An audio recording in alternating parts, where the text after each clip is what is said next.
पाई stacked DM यानी किसी भी पायोनियर को डायरेक्ट मैसेज करके कांटेक्ट करने की फैसिलिटी, उसके लिए अपने पाई दांव पर लगाना। दोस्तों, मेटामित्र चैनल पर 163 नंबर का वीडियो देखा होगा तो पाई नेटवर्क में स्टेक्ड डीएम के फीचर के बारे में पता रहेगा। फिर भी आइए एक नज़र उस वीडियो के एक सीन पर डाल देते हैं। किसी को मैसेज सेंड करने से पहले आपको पाई स्टेक करने हैं, यानी दांव पर लगाने हैं। मिनिमम 0.2 पाई स्टेक कर सकते हैं और मैक्सिमम आपके वॉलेट पे जितने हैं उसमें ट्रांजैक्शन फीस 0.01 लगती तो है ही। अब मैसेज भेजने के बाद अगर सामने वाले अकाउंट से या इंसान ने आपको रिजेक्ट किया या एक्सेप्ट नहीं किया तो आपके पाई चले जाएंगे, परंतु उस इंसान ने आपके मैसेज को एक्सेप्ट किया तो आपके पाई आपके वॉलेट पे वापस आएंगे। अब ये मैसेज कैसे करना है इसके बारे में डिटेल में लाइव वीडियो अलग से देखेंगे। अब इस वीडियो में लाइव रिकॉर्डिंग देखेंगे कि किस प्रकार ये स्टेक्ड डीएम की फैसिलिटी का उपयोग कर सकते हैं। हम 3 केस देखेंगे। पहला केस जिसमें दोनों का केवाईसी पास हो चुका है, उनके बीच में स्टेक्ड डीएम कैसे होता है। दूसरा केस, माता पिता अपने बच्चों को जो कि पाई नेटवर्क में पायोनियर हैं उनको डायरेक्ट मैसेज कर सकते हैं या नहीं। और तीसरा केस, क्या बच्चे जिनका केवाईसी अभी तक कंप्लीट नहीं हुआ है वो डायरेक्ट मैसेज करके अपने पाई स्टेक कर सकेंगे या नहीं। एक बार फिर से रिपीट करते हैं कि स्टेक करना यानी कुछ पाई दांव पर लगाकर किसी अनजान पायोनियर को मैसेज करना। तो इससे थोड़े समय के लिए आपके पाई एक अलग वॉलेट में चले जाएंगे। अब इससे हमको क्या फ़ायदा, पाई नेटवर्क को क्या फ़ायदा, ये सब आगे जानेंगे इस वीडियो में। तो वेलकम टू यूट्यूब चैनल मेटामित्र। मित्रों, पाई नेटवर्क का स्टेक डायरेक्ट मैसेज का फीचर ये 3 केस में हम देखने वाले हैं। आइए पहला केस देखते हैं जिसमें दोनों पायोनियर का केवाईसी पास हो चुका है और मेननेट चेकलिस्ट के सभी स्टेप पूरे होकर उनके वॉलेट में अवेलेबल पाई आ चुके हैं। आपको सही जानकारी देने के लिए ही ये लाइव वीडियो रिकॉर्ड किया गया था, जिसमें राइट साइड में मैसेज भेजने वाले का मोबाइल है और लेफ्ट साइड में मैसेज रिसीव करने वाले का। दोनों में पाई की ऐप ओपन करके चैट ऑप्शन में जाते हैं। जरूरी परमिशन को अलाउ करके चैट ऑप्शन में यहाँ नीचे माई चैट आइकन पर क्लिक करेंगे। पहली बार इस प्रकार ये 3-4 मैसेज को स्किप करके आगे बढ़ेंगे। यहाँ क्रिएट अ न्यू चैट के ऊपर क्लिक करके ये स्क्रीन में ऊपर जिसको मैसेज भेजना है उनका यूज़र नेम लिखना होगा। देखिए, सबसे आगे ये जो @ वाला ऐड सिंबल लगाएंगे तो मैसेज नहीं जाएगा, यूज़र नॉट फाउंड दिखाएगा। इसलिए बिना @ वाला यानी कि ये ऐड सिंबल निकाल कर सिर्फ यूज़र नेम लिखें और नीचे मैसेज लिख कर start a new chat button पर क्लिक करें।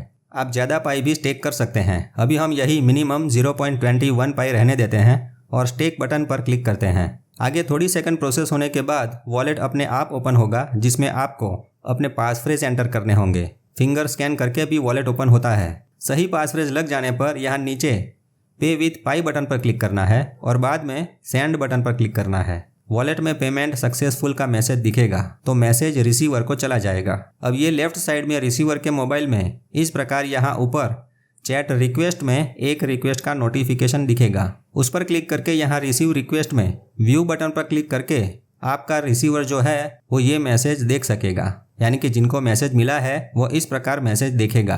अब वो रिसीवर यहाँ रिजेक्ट करता है तो आपके पाई चले जाएंगे, और अगर वो रिसीवर आपसे बातचीत करना स्वीकार करता है यानी मैसेज को एक्सेप्ट करता है तो दोनों पायोनियर आपस में बातचीत कर सकेंगे। अब सेंडर के मोबाइल में देखते हैं। जब तक रिक्वेस्ट एक्सेप्ट या रिजेक्ट नहीं होती तब तक स्टेटस पेंडिंग दिखाता है और रिक्वेस्ट एक्सेप्ट हो जाने पर इस प्रकार रिफंड पेंडिंग बताता है, यानी बाद में आपके वॉलेट में आपके पाई वापस आ जाएंगे। स्टेक्ड डीएम सेंड करने वाले के वॉलेट में इस प्रकार ट्रांजैक्शन की डिटेल दिखती है।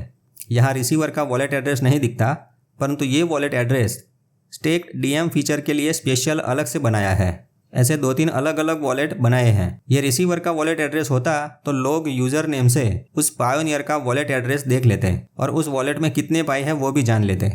इसलिए ये चीज़ को छिपाने के लिए, यानी किसके पास कितना खजाना है वो अनजान लोगों से सीक्रेट रखने के उद्देश्य से बनाया हो, ऐसा लगता है। तो अब इस स्टेक्ड डीएम के फीचर से ये 2 पायोनियर दुनिया के किसी भी कोने में हैं, इस पाई प्लेटफॉर्म पर आपस में आगे बातचीत कर सकते हैं।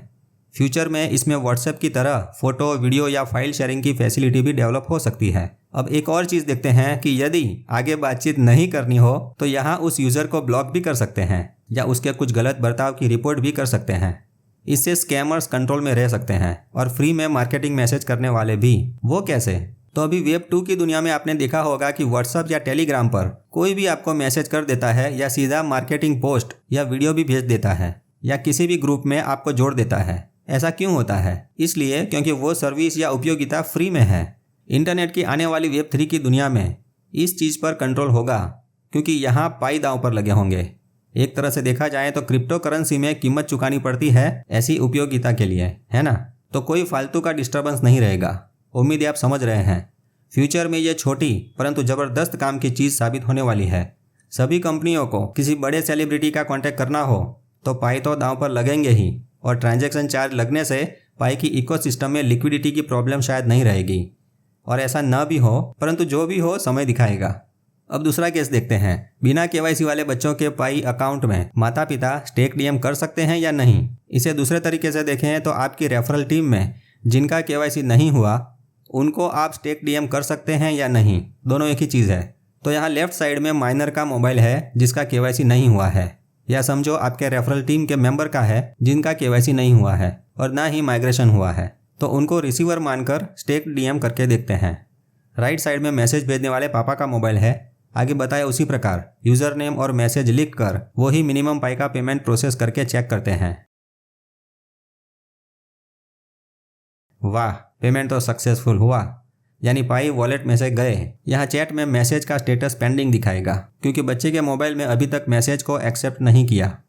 आइए लेफ्ट साइड में बच्चे के मोबाइल में चैट रिक्वेस्ट देखते हैं। ये एक चैट रिक्वेस्ट आई है और यहाँ रिसीव करके व्यू करते हैं। यहाँ वो बच्चा या आपका रेफरल टीम मेंबर जिसका केवाईसी अभी तक नहीं हुआ है वो भी अपने पाई अकाउंट में ये चैट रिक्वेस्ट एक्सेप्ट करता है तो भेजने वाले सेंडर के पाई स्टेक हो जाते हैं। देखिए ये दोनों स्टेटस में रिफंड पेंडिंग दिखा रहा है, यानी स्टेकिंग सफलतापूर्वक हो गया। आइए सेंडर के पाई के वॉलेट में चेक करते हैं कि यहाँ 2 बार जो सेंड किया है उसका ट्रांजेक्शन दिखाता है कि नहीं। तो हाँ, यहाँ भी 2 ट्रांजेक्शन दिखा रहा है, वेरी गुड। अब तीसरा केस चेक करते हैं। क्या वो लोग जिनका केवाईसी अभी तक नहीं हुआ या वॉलेट में पाई नहीं मिले, ऐसे पायोनियर इस प्रकार स्टेक डीएम कर सकते हैं या नहीं। ये वो पायोनियर का मोबाइल है जिसकी न तो केवाईसी हुई है और ना ही वॉलेट में पाई है। इनके पाई अकाउंट में से चैट रूम में स्टेक डीएम का मैसेज करें तो ये नहीं जाता, सीधा ये एरर का मैसेज दिखता है। लिखा है जब तक आपका पहला माइग्रेशन होकर वॉलेट में पाई नहीं आ जाते तब तक मिननेट की किसी भी ऐप में आप पाई का पेमेंट नहीं कर सकते। तो मित्रों इसका मतलब मिननेट की दूसरी भी एप्लीकेशन है जो पाई की इकोसिस्टम में दिखती है, उसमें से किसी भी ऐप में पाई का पेमेंट तब तक नहीं कर सकते जब तक वॉलेट में पाई नहीं आ जाते। अब आगे देखते हैं, ये पाई जो स्टेक करके दांव पर लगाए जाते हैं वो जाते कहाँ हैं। तो इसके लिए अलग से वॉलेट बनता है। अब तक स्टेक डीएम के 2-3 वॉलेट एड्रेस दिखे हैं। पाई के ब्लॉक एक्सप्लोरर में ये वॉलेट एड्रेस एंटर करके चेक करने पर दिखता है कि अब तक कितने पाई लोगों ने स्टेक किए हैं। ये कुछ दिनों के बाद सेंडर के वॉलेट में वापस आ जाते हैं। अगर आपने कुछ पाई स्टेक करके किसी को मैसेज किया होगा तो आपके पाई भी इसी प्रकार किसी वॉलेट में जाएंगे। रिसीवर ने आपके मैसेज को रिजेक्ट किया होगा तो वहाँ से वापस नहीं आएंगे, परंतु अगर आपका मैसेज इन्विटेशन एक्सेप्ट हुआ तो कुछ दिनों बाद आपके पाई ऐसे दूसरे रिफंड वाले वॉलेट में घूमकर आपके वॉलेट में अपने आप वापस आएंगे। ये देखिए स्टेक डीएम वॉलेट में से वापस आए पायोनियर के वॉलेट में ट्रांजैक्शंस दिखते हैं। ये काम यानी ट्रांसफ़र करने कोई इंसान नहीं बैठा होगा, परंतु हो सकता है कोई स्मार्ट प्रोग्राम लिखा हुआ हो जो अपने आप एग्जीक्यूट होता हो। मित्रों पाई का नया रोडमैप का वर्जन जो भी अभी देखने को मिला उसमें अब तक जो कार्य संपन्न किए गए हैं वो बताया है। एक तरह की टाइमलाइन समझो, परंतु ऐसे छोटे छोटे डेवलपमेंट के बारे में रोडमैप में जिक्र नहीं होता। लास्ट में दूसरा भी एक काम का फीचर लगता है, उसके बारे में जान लेते हैं।